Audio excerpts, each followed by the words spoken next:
different grounds. The Israelis were much more concerned with the idea that Iranian missiles could, as they have, landed on Israeli sites and cities. The nuclear issue is important to them, but that's something a little bit over the horizon.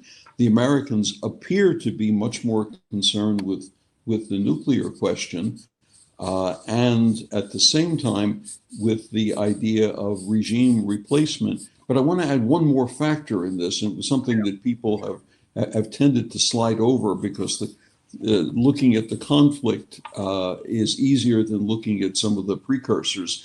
Remember that over the last number of years, any number of protests, movements, demonstrations, near revolts on the part of an Iranian citizenry has given a very clear understanding that most Iranian citizens do not like and barely can feel they can tolerate the current regime.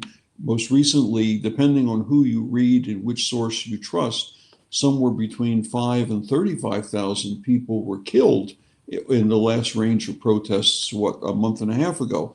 And that, I think, triggered a sense in the Americans that it was now or never, in the sense that the Iranian regime was weak. It was beginning to feel threatened, and that one seriously strong push, obviously, but one push could perhaps potentially drive it over the edge into the arms of history rather than the future.